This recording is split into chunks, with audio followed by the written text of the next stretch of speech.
So once again, happy Father's Day. Some dads love to grill. Some dads prefer to play golf. Not me anymore. It's too aggravating. I wasn't any good at it. Some dads love to tinker on cars or tractors. But most dads have, I think, just about one thing in common, especially us older dads. We like corny jokes. And they're called dad jokes. I know you've seen some before. You know what? I thought, why not? I think I'm just going to break out a few dad jokes this morning since it's Father's Day. They're the kind of jokes, a dad joke is a joke that Dwight, Martin, Charles, and I would laugh at, and the rest of y'all might go, what? That's a dad joke. But here's what's Dad's favorite Father's Day treat? A popsicle. See, that's a dad joke. Oh, that's bad, huh? Why do dads bring an extra pair of socks when they go to play golf? In case they get a hole-in-one. How do dads like their steaks on Father's Day? On a plate. What do you call a bear without teeth? A gummy bear. And why does an iPhone wear glasses? Because they're bad about losing all their contacts. Those are dad jokes. So we're going to talk about dads this morning. It's Father's Day, but we're going to talk about fathers and dads. And those two words actually mean a little bit different than than one the other. But it's dad is an affectionate term more so than father, unless you're talking about God. And I'm going to probably use those terms interchangeably. I'm going to say father, I'm going to say dad this morning when I'm talking about it.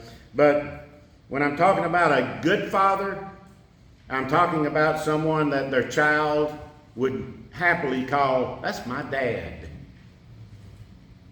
But being a dad means more about being present in your child's life. It's stepping up to nurture, to protect, to guide them.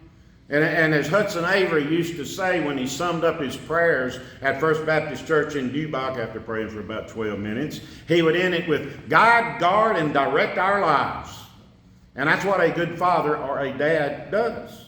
That sums it up pretty well, completely. A good father will guide their children, of course.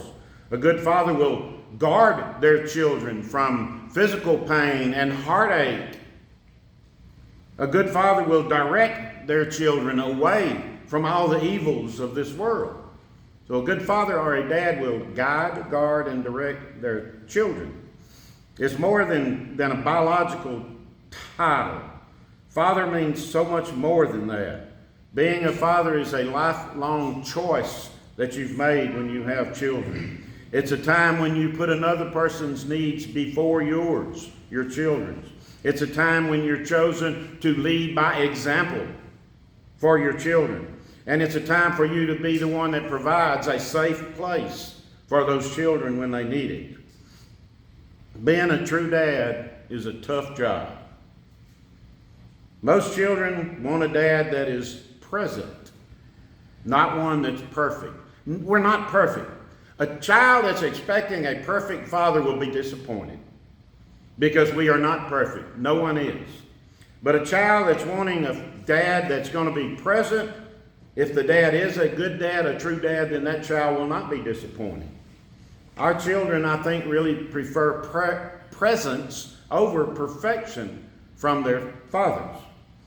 Being present means staying up late when your kids come home on a Friday or Saturday night, not to get on to them, but just to say, did you have fun? What'd you do? Tell me a little bit about your evening. Being present means changing diapers at 2 a.m. or getting up at 2 or 3 a.m. to feed your baby. Being present means telling your child silly bedtime stories when they're young and it's time for them to go to bed.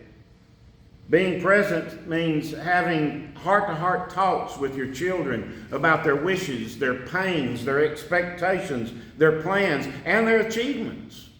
To pat them on the back. Being present means going on vacations with them, or just day trips with them, going to sporting events, weddings, funerals, any type of gathering where a family gets together. You're there with your children. That's what it means to be present for your children.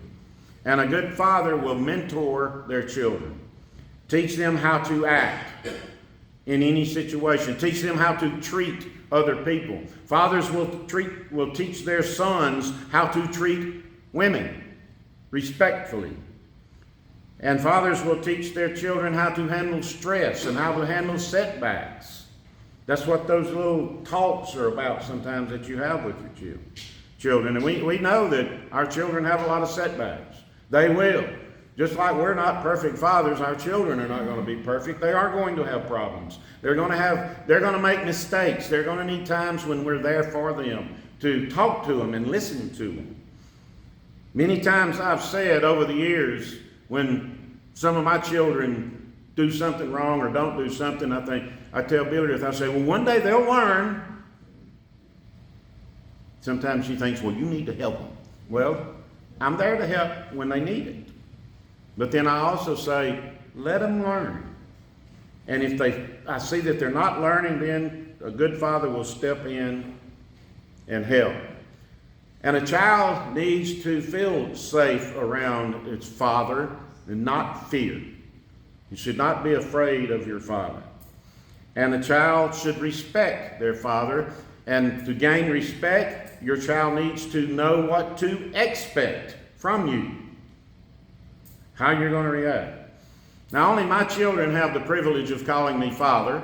I have a couple that are not my biological children that call me dad, just out of respect, I guess, or maybe if they ever want something, they'll know who they can call.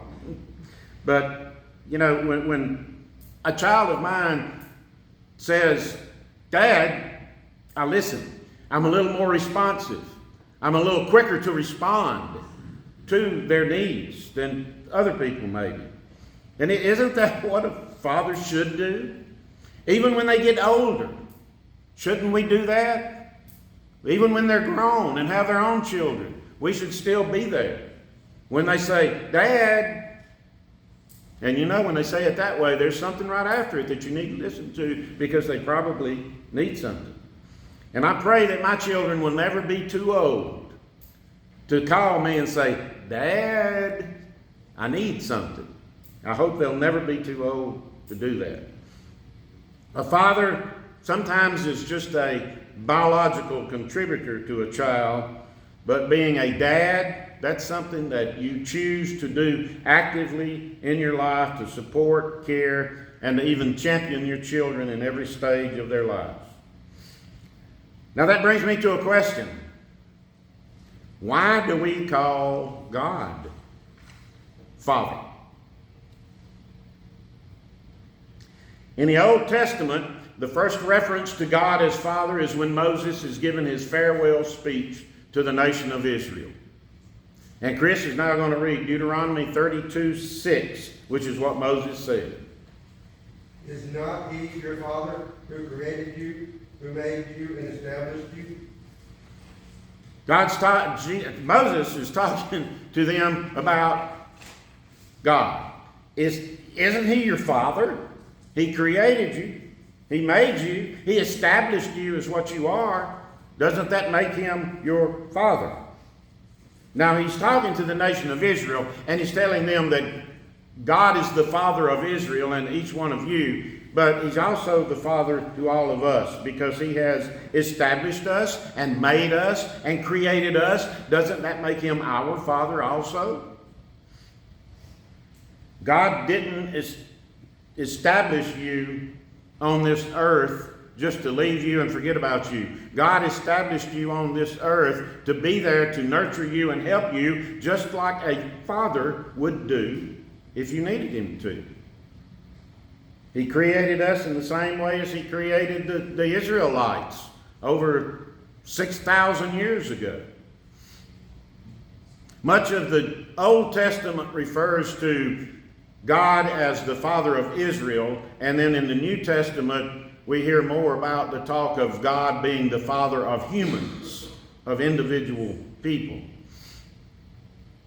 But there are a few key passages in the Old Testament where God is talked about as a personal father also, not just the father of Israel. In Psalm 89, David says, "You are my father." How much more direct can you get than that? David said, "You are my father, my God, the rock of my salvation." And then Isaiah wrote in two different places, "You are our Father, Lord." Another place he wrote, "O Lord, you are our Father. We are the clay and you are the potter." In other words, he created us. So there is some statements, some verses in the Old Testament about God being a father of individuals, of people, not just the nation of Israel. And then go to the New Testament. Jesus refers to God as his father, his personal father.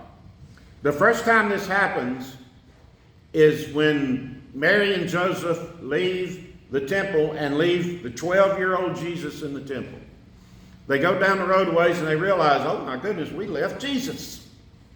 So they turn around and they go back and they find Jesus, and Mary says to Jesus, "Son, why have you treated us so? Your father and I have been searching for you." And Jesus replies, "Why are you looking for me? Didn't you know that I must be in my Father's house?" That's the first time Jesus calls God his Father. Pretty much saying, Joseph is my earthly father, but my Father is God in heaven. Now, Jesus also refers to God as his Father when he's being debated about whether or not you should work on the Sabbath. Remember when he was doing some work and the Pharisees come up and they say, "Why are you doing that? You're not supposed to work on the Sabbath." And Jesus says, "My Father is working. Why shouldn't I?" So once again, Jesus refers to God as his Father. And we know that calling God his Father and saying that he was the Son of God caused him many problems later on in his ministry. He talks about God several times in being his Father. In the Garden of Gethsemane, remember Jesus says, and I love this, he says, "Abba, Father, all things are possible with you." I love that word, Abba, and I'm not talking about a Swedish pop group from the 60s and 70s. You know, Abba is an Aramaic word that simply means daddy. So Jesus was calling God Daddy. That's a more personal term than Father. He called him Father, of course, but in this case he said Abba, Father, which is being more personal and like saying Daddy. Now there's a very pretty song called Abba, Father. It starts off, "Abba, Father, send your Spirit, glory Jesus Christ." It's a really pretty song. If you've never heard it, look up the song Abba, Father and listen to it. Now I want you to think about this for a second. I've already said that God's our Father, right? I've already said that God is Jesus' Father, right? You know what? That makes Jesus our brother, doesn't it? That's pretty cool. It's like Jesus is our brother. Shouldn't we be concerned about our brothers? Shouldn't that be someone we should go to and communicate with and talk to and be personal with in our lives? Jesus is your brother. So you need to be personal with him and talk to him. Be aware of him when he has needs. I think that's pretty cool. I've thought about it the other day. I was doing all this and I thought about that. I said, wait a minute. That means Jesus is my brother. That's an honorable thing to be and to think of it that way. Now Jesus also, in the Lord's Prayer, told them to pray, "Our Father who art in heaven." Now, at that time, those disciples probably had no idea what Jesus was talking about. They couldn't understand the thought of us being children of God yet. I don't think they were to that point. A lot of Christians today still have a problem with thinking, well, how am I a child of God? You know, that's just a concept that they can't get their hands around and get their mind around and understand, because it requires an intimate relationship with their Father, and they can't understand that. There's some objections to using the word Father for God. There are some religions that don't like it, most notably Islam, because Islam thinks that that's too biological a concept. Well, we tell them to say, well, look, you just don't understand what I was just talking about, that we are children of God. They don't understand that. That's the answer to that objection.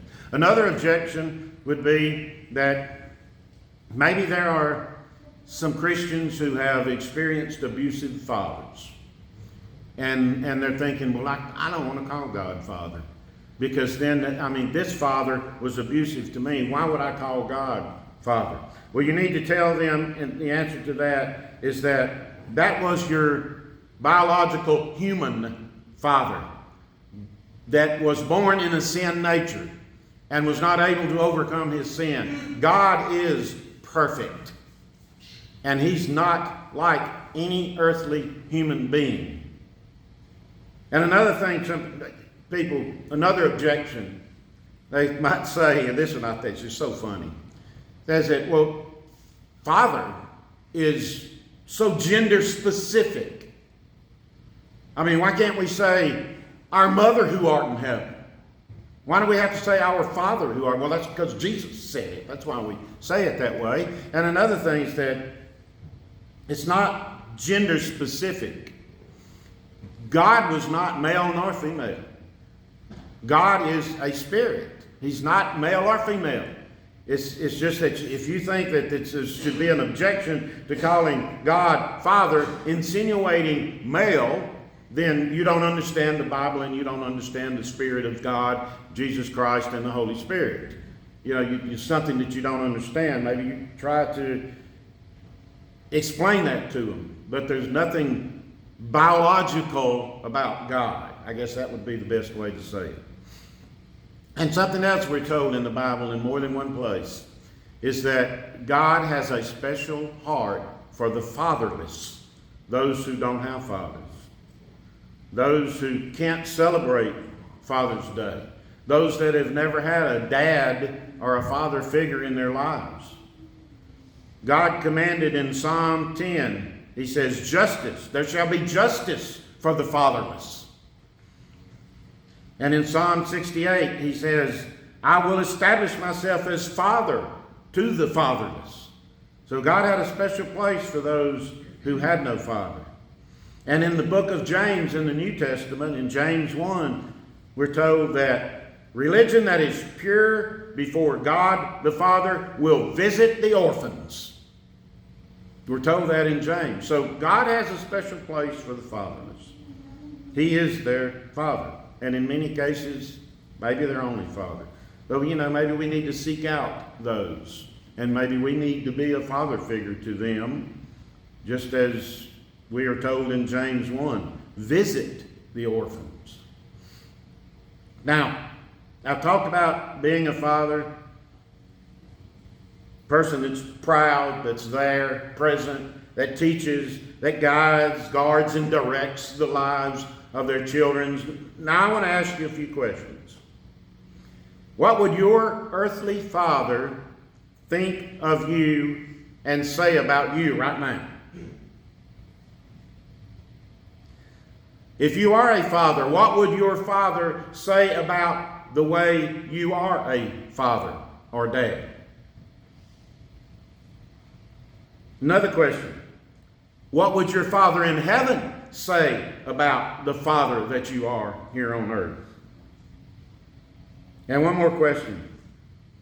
What would our Father in heaven say about the way you treat or treated your Father here on earth?